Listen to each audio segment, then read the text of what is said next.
நஹ்மதுஹு வ நஸல்லி அலா ரசூலிஹில் கரீம். அம்மா பாத். அல்லாஹ் சுப்ஹானஹு வ தஆலா இந்த உலகத்திலே இறுதியாக இறக்கப்பட்ட ஒரு ஏடு இந்த குர்ஆனாக இருக்கிறது. இந்த குர்ஆனை அல்லாஹ் சுப்ஹானஹு வ தஆலா நபியவர்கள் மீது இறக்கி வைக்கப்பட்டிருக்கிறது. அப்படிப்பட்ட உன்னதமான ஒரு ஏடு. இந்த வேதம் இருக்கிறது எல்லா மக்களுக்குமே நேர்வழி காட்டக்கூடிய ஒரு ஏடாக இருக்கிறது. இது முழுக்க முழுக்க உபதேசத்தை சொல்லக்கூடிய ஒரு ஏடாக இருக்கிறது. அப்படிப்பட்ட அந்த ஏட்டில் இந்த உலகத்தை விட்டு நபியவர்களை பிரியறதுக்கு முன்னாடி ஒரு கடைசியாக இறக்கப்பட்ட ஒரே ஒரு ஆயத்து சூரத்துல் பக்ராவில் இடம்பெற்றிருக்கிறது. 281வது வசனத்தில் வருகிறது. வத்தகு யௌமன் துர்ஜஊன ஃபீஹி இலல்லாஹ் சும்ம துவஃபா குல்லு நஃப்ஸின் மா கஸபத் வஹும் லா யுظلمون. வத்தகு யௌமன் துர்ஜஊன், நீங்கள் அன்றைய நாளை பயந்து கொள்ளுங்கள். துர்ஜஊன ஃபீஹி இலல்லாஹ், நீங்கள் எல்லாரும் அல்லாஹ்வின் பக்கமாக திருப்பப்படுவீர்கள். சும்ம துவஃபா குல்லு நஃப்ஸின் மா கஸபத், நீங்கள் உலகத்தில் என்ன சம்பாதித்தீர்களோ அதற்குண்டான கூலியை முழுமையாக நாளைக்கு மறுமை நிரப்பமாக கொடுக்கப்படும். வஹும் லா யுظلمون, யாருக்கும் அநியாயம் செய்யப்பட மாட்டாது நாளை மறுமையுடைய நாளில். இப்னு கஸீர் ரஹ்மத்துல்லாஹி அலைஹி அவர்கள் கூறுகிறார்கள், குர்ஆன்ல கடைசி ஆயத்து இந்த ஆயத்து தான். கடைசி ஆயத்து இந்த ஆயத்து தான் இறங்கியது. இதற்கு பிறகு எந்த ஆயத்தும் இறங்கவில்லை என்பதாக இப்னு கஸீர் ரஹ்மத்துல்லாஹி அலைஹி சொல்றாங்க. நபி அவர்கள் வஃபாத்துக்கு முன்பாக ஒரு 9 நாட்களுக்கு முன்பாக இந்த கடைசி ஆயத்து, இந்த வத்தகு யௌமன் துர்ஜஊன ஃபீஹி இலல்லாஹ், இந்த ஆயத்து தான் இறங்கியது. இதற்கு பிறகு எந்த ஆயத்தும் இறங்கவில்லை என்பதாக இப்னு கஸீர் ரஹ்மத்துல்லாஹி அலைஹி அவர்கள் சொல்லி காட்டுகிறார்கள். நபி ஸல்லல்லாஹு அலைஹி வஸல்லம் அவர்கள் கடைசியாக வார்த்தை சொன்னது அல்லாஹும்ம ரஃபீக்குல் அலா என்பதாக சொல்லி இந்த உலகத்தை விட்டு பிரிந்து விட்டார்கள். இன்னா லில்லாஹி வ இன்னா இலைஹி ராஜிஊன்.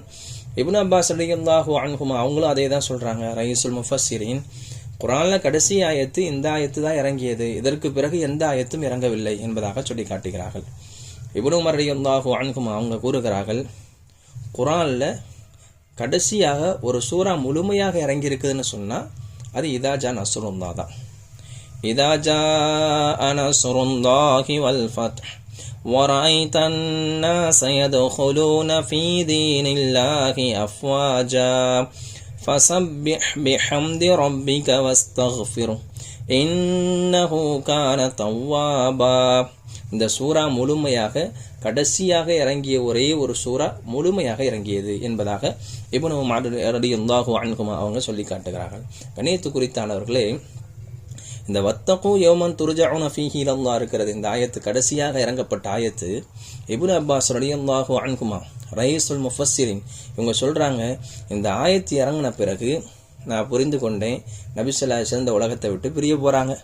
நபி ஸல்லல்லாஹு அலைஹி வஸல்லம் வஃபாத் நெருங்கிருச்சு, நம்மளை விட்டு நபி இவங்க பிரிய போறாங்க என்பதாக இந்த ஆயத்தை வைத்து நான் தெரிந்து கொண்டேன் என்பதாக சொல்லி காட்டுறாங்க.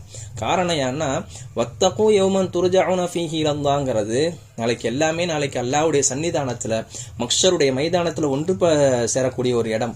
இப்படிப்பட்ட ஆயத்து கடைசியாக இறங்கி இருக்குது அல்லவா, இதுக்கு மேல் நபியர் இந்த உலகத்தை விட்டு பிரிய போறாங்க, இன்னமே வஹியும் நிற்க போகிறது என்பதாக, இது ஒரு அடையாளம் என்பதாக இப்னு அப்பாஸ் ரலியல்லாஹு அன்ஹுமா அவர்கள் அறிவிக்கிறார்கள்.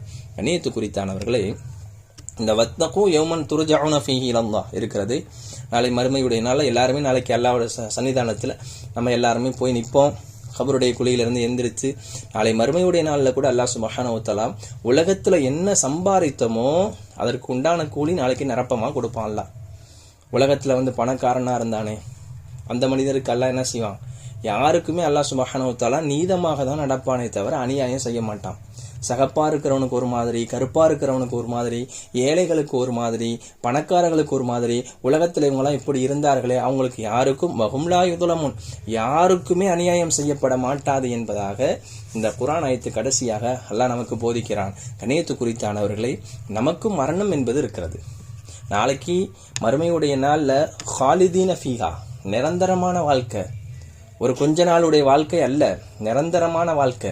அந்த நிரந்தரமான வாழ்க்கைக்காக வேண்டி அல்லாஹ் நமக்கு சொல்லக்கூடிய வார்த்தை, இறுதியான உள்ள வசனம் இந்த வசனமாக இருக்கிறது. நபி ஸல்லல்லாஹு அலைஹி வஸல்லம் காலத்துல உம்மு ஐமன் ரலியல்லாஹ் அந்த அம்மாவை நபி அவங்க சந்திக்கிறது வழக்கம். அன்றாடம் போய் பார்ப்பாங்க, சலாம் சொல்லுவாங்க, சந்திச்சுட்டு வருவாங்க. அதே போல நபி ஸல்லல்லாஹு அலைஹி வஸல்லம் வஃபாத்துக்கு பிறகு அபூபக்கர் ரலியல்லாஹு உமர் ரலியல்லாஹு 2 பேரும் போறாங்க, போய் சந்திக்க போறாங்க அந்த அம்மாவை. சந்திக்க போகும்போது நபி ஸல்லல்லாஹு அலைஹி வஸல்லம் எப்பயும் போல சந்திச்சாங்களே, நம்மளும் போய் சந்திப்போமே, நபி அவங்க இறந்துட்டாங்க, அந்த அம்மா போய் சந்திக்கலாம்னு சொல்லிட்டு போறாங்க. சலாம் சொல்றாங்க. சலாம் சொல்லிட்டு உள்ளே போன பிறகு அந்த அம்மா அழுதுகிட்டு இருந்தாங்க. கேட்டாங்க, உமர் ரலியல்லாஹு அன்ஹு அவங்களும் அபூபக்கர் சித்திக் ரலியல்லாஹு அன்ஹு அவங்க 2 பேருமே கேட்டாங்க, மா யுபுகிகி, எதுக்குமா நீ அழுகிற என்பதாக கேட்டாங்க. அதுக்கு அந்த அம்மா ஒரு வார்த்தை சொன்னாங்க, நபி ஸல்லல்லாஹு அலைஹி வஸல்லம் அவங்க இந்த உலகத்தை விட்டு பிரிஞ்சிட்டாங்க, விண்ணில் இருக்கக்கூடிய வகி இருக்கிறதே, அல்லாஹ்வுடைய செய்தி இருக்கிறதே வரது நின்று போச்சு, அதனால நான் அழுது கொண்டு இருக்கிறேன் என்பதாக சொல்லி அந்த அம்மா சொல்லி காமித்தார்கள். கண்ணியத்து குறித்தானவ இந்த அம்மா அழுதது மட்டுமல்லாமல் இருக்கக்கூடிய 2 சஹாபாக்களையும் அழ வச்சிருச்சு. அழ வச்சோடனே அவங்களும் அழ ஆரம்பிச்சிட்டாங்க. அதனாலதான் அல்லாஹ் சுப்ஹானஹு வ தஆலா இந்த உலகத்துல கோடான கோடி நியமத்துகளை கொடுத்திருக்கிறான்னு சொன்னா, இதெல்லாம் நம்ம அனுபவித்து நாளை மறுமையுடைய நாள்ல நம்மளை எல்லாம் சொர்க்கத்துல பிரவேசிக்கக்கூடிய பாக்கியத்தை நமக்கு எல்லாம் தந்த அருள் புரிவானாக. மஹ்ஷருடைய மைதானத்துல எந்த கேள்வி கணக்கும் இல்லாம சொர்க்கம் செல்லக்கூடிய பாக்கியத்தை ஏற்படுத்தி தந்த அருள் புரிவானாக.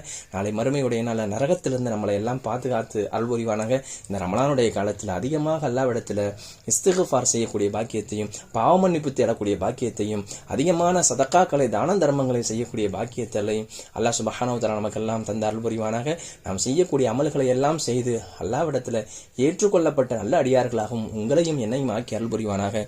வாஹிரு தாவானா அல்ஹம்து